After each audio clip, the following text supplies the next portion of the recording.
Peace. What's happening, good people? This gift here for Pay Us No Mind, and this is a case study. We're doing a case study on the rapper Mad Spitter and his playlist push campaign.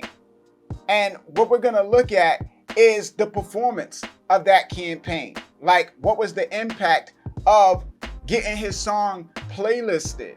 And just to identify the core things that artists should look at.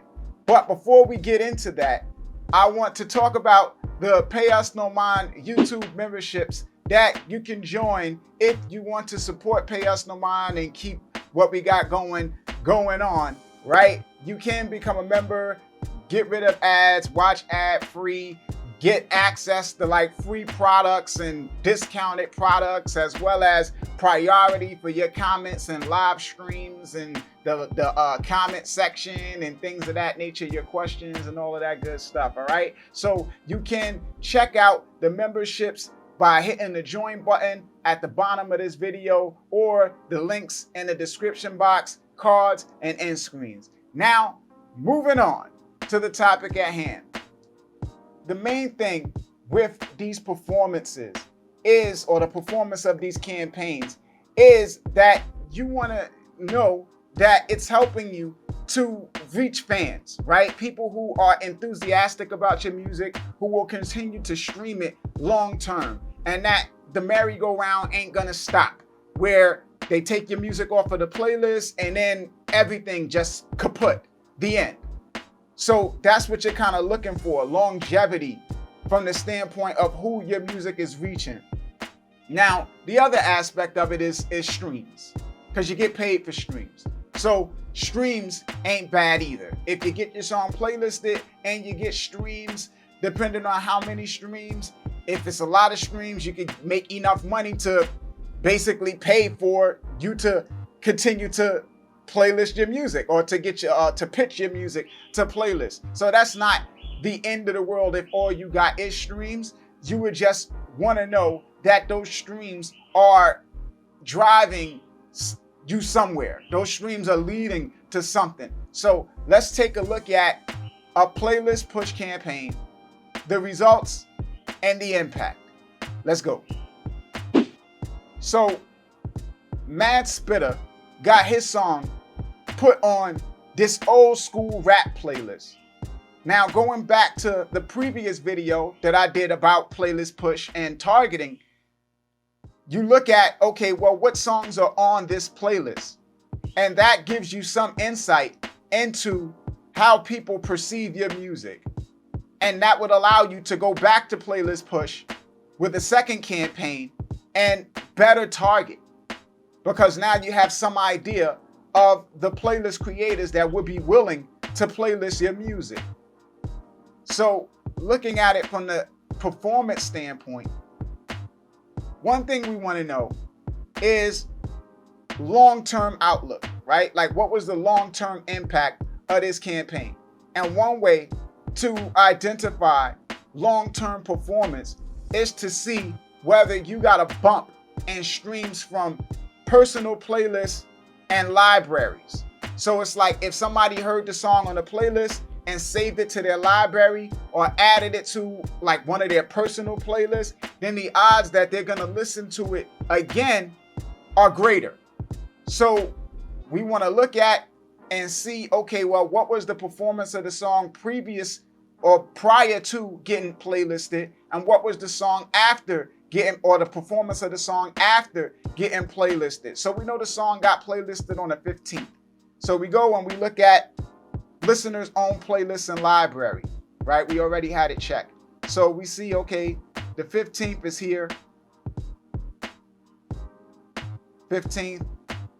So we know this is not showing us too much of a timeline. In order to really get long-term, this is also why you should export your performance so you could, assess your performance over time. But just looking at it from what we can see here, we see, all right, the 8th, he got 1.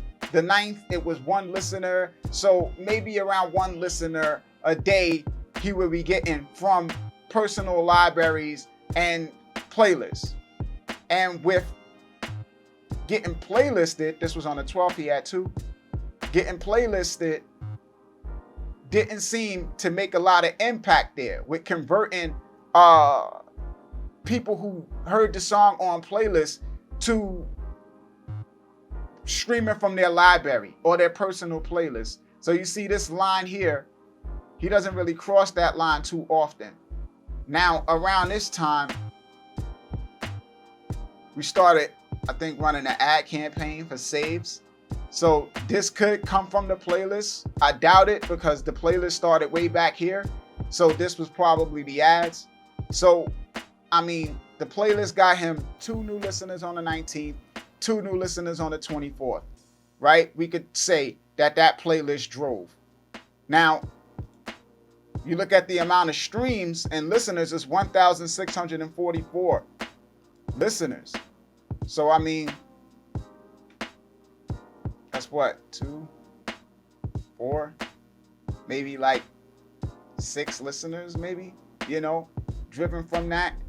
Then you're going to look at streams. We know he got a lot of streams, but we can look at that anyway and see, you know, after, right? And there is no significant bump in the number of streams outside of when ads started up. So it didn't really impact things long term from the standpoint of like fandom. So this playlist placement did not drive a lot of fandom. So that's one thing that it didn't do. Now here we can also look and see, okay, we can go into other listeners' playlists and we can see how often the song is being streamed from other people's playlists, right? Like you look at the number of listeners, 715 listeners, 1,214 streams. That makes out to about 1 stream per listener. 1 stream per listener driven from the playlist. So the people that heard the song through the playlist listened to it once. Now, we're also looking at performance. How many saves? How many playlist additions? So again, we look at the timeline and we see wasn't getting much saves prior to the playlist edition. Then it's 1, 2, 3, you know, so he got some saves that seemingly were driven by this playlist. Playlist additions, people adding the song to a playlist from hearing it on this playlist. 1 prior to, then that day, like around the time when it got added to the playlist, you see the 15th, you know, nothing really, but then on the 19th, Friday, 8. So we got 8 playlist additions on the 19th, and then it regressed. So you're looking and you're seeing, okay, well, isolating from one standpoint, saying, okay, I know how many streams that I get usually. I know how many playlist ads I get usually. I know how many saves I got usually. How much above what I usually get did I get after being added to this playlist? And that'll tell you like the actual impact that playlist had on your Spotify performance. Now, with this particular campaign, you see, you're not just looking at the streams, but you're also looking at the rates, because the rates impact how Spotify views your music and whether they're going to add it to algorithmic playlists to serve it up to other listeners. So this is where playlists can be maybe to some extent a little harmful. Maybe not if you're combining it with other things. But the save rate for this campaign was about 0.73%. And the playlist rate was about 1.3%. So nowhere near where you would want it to be. Like those rates kind of like send a signal to Spotify that people aren't really liking the song like that. Now, this is not to say that, hey, this didn't do anything for him. Obviously it did. It drove him some saves. it drove him some playlist additions, and it drove him streams. The thing is that you don't want to only do this. So it's like, this is cold calling. For those that have ever done telemarketing, right? If you've called somebody who has never ever communicated with the brand or anything like that, odds are they're gonna hang up the phone on you and get upset. If people are familiar with it, they've signed up for something once upon a time, it's a warm lead. So it's like, these are not warm leads. These aren't even people you are sure have any kind of interest in your music at all. So the performance from playlists is likely to not be great from the standpoint of conversion rates and stuff like that. And that's why you would combine it with something like an advertising campaign. So you would advertise to a targeted audience of people that you knew were gonna enjoy your music, and then you would do playlist push to get exposure to other people outside of the people that you were adding to get the streams, because streams are going to be more expensive from ads rather than a playlist where you pay once and then you can just get all of these streams. So you get the streams from the playlist, you get the engagement from the ads, and those two things combined can really help you have an exceptional drop effectively, right? Those two things combined. Now, I'll go over the performance of an ad campaign, and particularly an ad campaign to drive streams, and how people responded to that, the streams per listener, the saves, and all of that other stuff, just to show the difference in the engagement level when it's targeted versus something like a playlist.